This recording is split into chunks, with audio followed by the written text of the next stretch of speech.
Mais toujours avec de l'émotion, un peu différente peut-être. Ça sera vendredi prochain au Tanzmatten à Sélestat. On va écouter un extrait d'ailleurs de votre spectacle, issu de votre 3e album. Juste quand on bosse beaucoup, quand on fait beaucoup de choses comme vous, la scène, c'est quand même toujours le meilleur moment, c'est la récompense quelque part. Alors aussi. la scène, oui, c'est ça, Mathieu, c'est la cerise sur le gâteau. Parce que c'est notre cadeau, c'est notre récompense. C'est vrai que c'est le résultat finalement d'années de travail.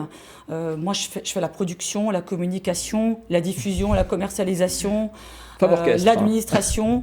Donc c'est vrai que pouvoir être sur scène, pour moi rencontrer le public et pouvoir présenter ce nouvel album à Fleur d'âme, qui je rappelle a été enregistré entre Paris, Bruxelles et Londres, et que c'est un projet sans précédent pour une autoproduction, puisque je suis une artiste indépendante, autoproduite. C'est difficile ça aujourd'hui ?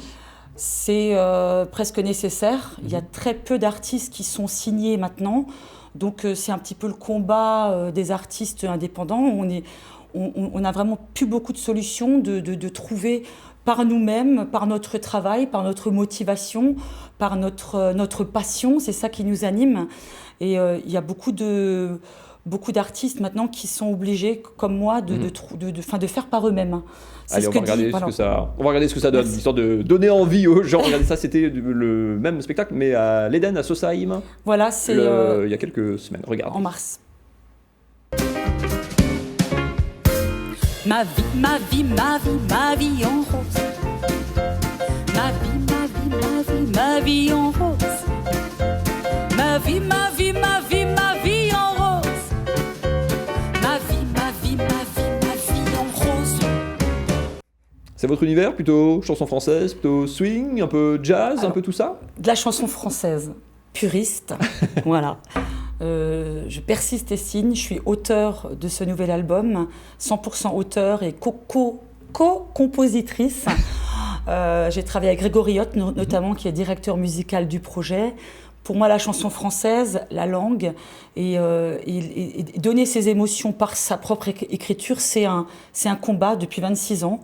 Et effectivement, les arrangements sont swing jazz. Mais quels ingrédients on a envie d'y mettre en termes d'influence, en termes de sonorité ? Enfin, vous vouliez que ça ressemble à quoi ? Je voulais que ça ressemble à moi. Je voulais que ça ressemble, que ma couleur ressorte. Et en même temps, je voulais dévoiler ce qui se cache derrière la lunette rose. Qui se cache derrière la lunette rose ? Là, on voit... C'est la marque de fabrique, quand même. Hein. La marque de fabrique, c'est presque une marque déposée maintenant. Quand j'ai pas mes lunettes roses, on me dit « Mais Christelle, pourquoi t'as pas tes lunettes roses ?» Eh bien justement, moi ce que j'ai envie de dire au public et ce que j'ai envie de leur dévoiler, c'est qui se cache derrière ces lunettes roses. Parce qu'il y a effectivement toute cette énergie. Mais ce qu'il faut savoir, c'est que si j'ai choisi le rose, c'est déjà parce que c'est le prénom de ma maman, pour commencer. Et ensuite, parce que avant de porter du rose, j'ai longtemps porté du noir. Et quand on porte du noir, c'est parce qu'on a des choses enfouies qui sont des fractures. Mais il y a toujours un peu quand même, du coup, vous mariez les deux. Il y a toujours un petit peu de noir aussi en moi. J'avais vraiment envie de dévoiler, c'est une vraie mise à nu, c'est un peu bateau de dire ça, mais c'est tellement vrai.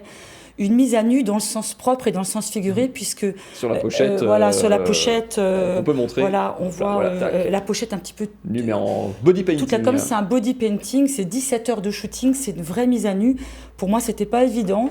Vous parliez d'énergie, pardon, mais c'est vrai qu'il y a beaucoup de choses, justement. On vous voit en télé, on fait un peu de radio, il y a eu des castings, vous avez été casteuse sur des émissions comme The Voice, il y a eu la même chose en Belgique, toujours un peu touche à tout, un peu. Il y a ce besoin de bouger, d'extérioriser en permanence. J'adore travailler. Pour moi, mon travail est pouvoir vivre de ma passion, aussi bien Christelle Kern, la chanteuse, que Christelle Kern, la directrice artistique ou la personne qui travaille dans l'ombre pour soutenir d'autres artistes. C'est extrêmement important pour moi et j'ai beaucoup de chance parce que voilà, je vis de mon métier, je suis une grande passionnée et j'aime l'offrir. Et au Tanzmatten, c'est vraiment ce qui va se passer le 29 novembre. Si vous voulez vous faire offrir tout ça par Christelle Kern en direct, sans filtre et sur scène, vendredi 29 alors, c'est le 29 novembre et on peut peut-être éventuellement dire que sur le site christelkern.com, on trouve plein d'infos. Les infos, des billets. Et je suis évidemment très visible sur les réseaux sociaux. Aimez-moi. Je confirme. Aimez-la sur Facebook et en vrai. 29 novembre au Tanzmatten à Sélestat. Vous restez en place, Christelle. On continue de parler de tout ça dans un instant. On parlera Beaujolais